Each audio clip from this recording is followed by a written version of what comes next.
खंड 34। फुलिया पुरैनिया टीसन से आई है। एकदम बदल गई है फुलिया। साड़ी पहनने का ढंग, बोलने बतियाने का ढंग, सब कुछ बदल गया है। तहसीलदार साहब की बेटी कमली आज्ञा के नीचे जैसी छोटी चोली पहनती है वैसी वह भी पहनती है। कान में पीतर के फूल है। फूल नहीं, फुलिया कहती है कनपासा।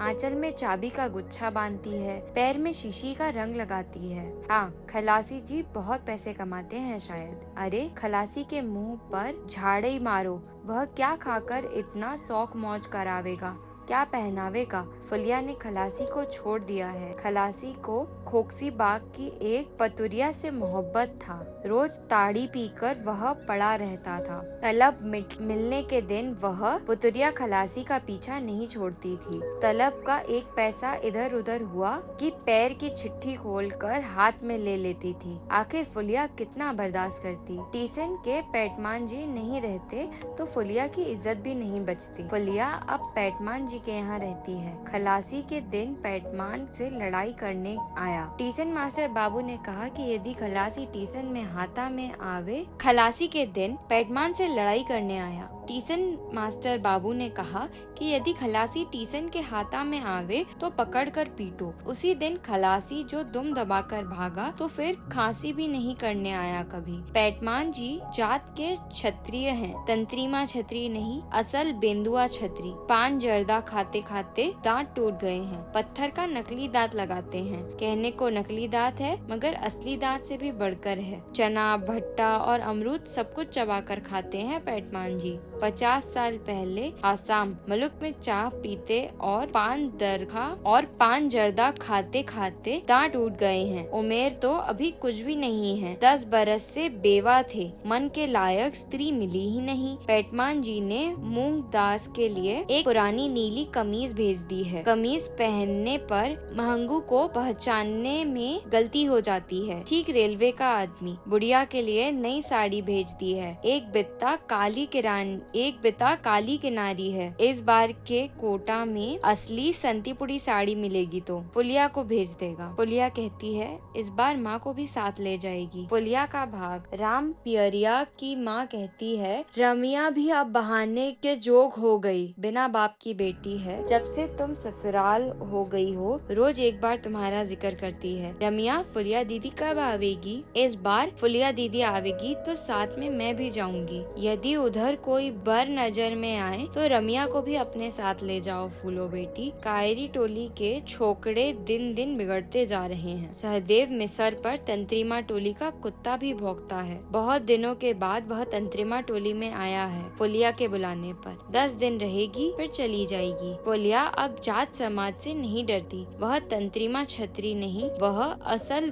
बुंदेला छत्री की स्त्री है। आंगन में अपने से पकार कर खाती है। माँ का छुआ भी नहीं खाती। वह तो मेहमान होकर आई है। उसके जी में जो आवे वो वह करेगी। कोई कुछ नहीं बोल सका। वह सहदेव मिसर को बैठने के लिए चटाई देती है। एक कांच की छोटी सी थरिया में सुपारी, सौंफ और दालचीनी के टुकड़े बढ़ा देती है तो फुलिया भूली नहीं है उसे। वाह, शहर का पानी चढ़ने पर बाहर तो एकदम बदल गया है पर भीतर जैसा का तैसा। काजल वाली आंखें और भी बड़ी मालूम होती है। अंगिया और नक्शा कोर की सफेद साड़ी। सहदेव मिसर डरते डरते कहता है फुलिया क्या? फुलिया मुस्कुराती है।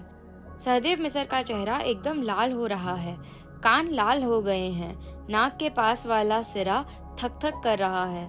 फुलिया, जब से तुम गई मैंने कभी इस टोले में पैर नहीं दिया। रहने दो। गहलोत टोली में नहीं जाते थे? पनबतिया के यहाँ कौन जाता था? झूठ मत बोलो। फुलिया हंसती है। नहीं फूलो। ढबरों की रोशनी में सहदेव मिसर फुलिया की आंखों की नई भाषा को पकड़ता है। हवा के झोंके से डबरी बुझ जाती है। फुलिया बालों में महकवा तेल लगाती है। अंगिया के नीचे वाली छोटी चोली में रबड़ लगा रहता है शायद। फुलिया की देह से अब घास की गंध नहीं निकलती है। सौंफ, दालचीनी खाने से मुंह गमकता है। शहर की बात निराली है। शहर की हवा लगते ही आदमी बदल जाता है।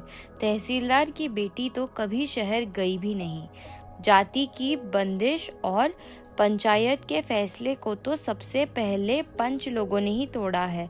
तंत्रीमा टोली का छंडीदार है नोखे और उचित दास, जिसे चाल से बेचाल देखेगा, घड़ी से पीठ की चमड़ी खींच लेगा। नोखे की स्त्री रामलगन सिंह के बेटे से फंसी हुई है और उचित दास की बेटी कोयरी टोले के सरन महतो से। पंचायत का फैसला ज्यादा से ज्यादा 10 दिनों तक लागू रह सकता है। पुश्त पुश्तैनी से जो रीति रिवाज गांव में चला आ रहा है, उसको एक बार ही बदल देना आसान नहीं। जिनके पास जगह जमीन है, पास में पैसे हैं, वह भी तो अपने यहाँ का चाल चलन नहीं सुधार सकते। बाबू टोली के किस घर की बात छिपी हुई है? पंच लोग पंचायत में बैठकर फैसला कर सकते हैं, उसमें कुछ लगता तो नहीं, लेकिन पंचायत के फैसले से चूल्हा तो नहीं सुलग सकता। पंचों को क्या मालूम कि एक मन धान में कितना चावल होता है। शास्त्र में कहा है, जोर जमीन जोर का नहीं तो और किसका। और देह के जोर से आजकल सब कुछ नहीं होता। जिसके पास पैसा है वही बोतल मिसर पहलवान है, वही सबसे बड़ा जोरावर है। तहसीलदार साहब की बेटी शाम से ही आधे पहर रात तक डॉक्टर बाबू के घर में बैठी रहती है। चांदनी रात में कोठी के बगीचे में डॉक्टर बाबू के हाथ में हाथ डालकर घूमती है। तहसीलदार साहब को कोई कहने की हिम्मत कर सकता है कि उनकी बेटी का चाल चलन बिगड़ गया है? तहसीलदार हरगौरी सिंह अपनी खास मौसेरी बहन से फंसा हुआ है। बालदेव जी कोठारिन से लटपटा गए हैं। कालीचरण ने चरखा स्कूल की मास्टरनी जी को अपने घर में रख लिया है। उन लोगों को कोई कुछ कहे तो जितना कानून और पंचायत है, सब गरीबों के लिए ही है। जमीन के लिए गांव में नई दलबंदी हुई है। जिन लोगों की जमीन नीलाम हुई है, दरखास्तों खारिज हुई है, वह एक तरफ है। जिन्होंने नई बंदोबस्ती ली है अथवा जमींदार से माफी मांग ली है, सुपुर्दी लिखकर दे दी है या जमीन बंदोबस्त लेना चाहते हैं, वे सभी दूसरी तरफ हैं। गरीबों और मजदूरों के टोले पर भी इसका प्रभाव पड़ता है। मिथिला का एक प्रसिद्ध पहलवान खेलावन के हलवाहों को कालीचरण ने हल जोतने से मना कर दिया है। तहसीलदार हरगौरी सिंह का नाई, धोबी और मोची बंद करने के लिए कालीचरण घर घर घूमकर बाखन देता है। गांव के सारे पुराने बांध टूट गए हैं, मानो बाढ़ का नया पानी आया हो। गरीबों और मजदूरों की आंख कालीचरण ने खोल दी है। सैकड़ों बीघे जमीन वाले किसानों के पास पैसे हैं। पैसे से गरीब को खरीद कर गरीबों के गले पर गरीबों के जरिए ही छुरी चलाते हैं। होशियार, जिन लोगों ने नई बंदोबस्ती ली है, वे गरीबों की रोटी मारने वाले हैं। कालीचरण ने चमार टोली से भात खा लिया है। जात क्या है? जात दो ही है, एक गरीब, दूसरी अमीर। खेलावन को देखा है, यादवों की ही जमीन हड़प रहा है। देख लो आँख खोलकर, गांव में सिर्फ दो जात है, गरीब, अमीर। तहसीलदार हरगौरी सिंह काली टोपी वाले नौजवान से कहते हैं, इस बार मोर्चे पर जाना पड़ेगा। हिंदू राज कायम करने के लिए पहले गांव से ही लोहा लेना पड़ेगा। संयोजक जी आजकल महीने में 2 बार घर मनी ऑर्डर भेजते हैं। संयोजक जो कहेंगे उसे काली टोपी वाले नौजवान प्राण रहते नहीं काट सकते। आग और पानी में कूद सकते हैं, इसे तो कहते हैं अनुशासन। बावनदास जिला कांग्रेस के नेताओं को खबर देने गया है, गांव में जुल्म हो रहा है।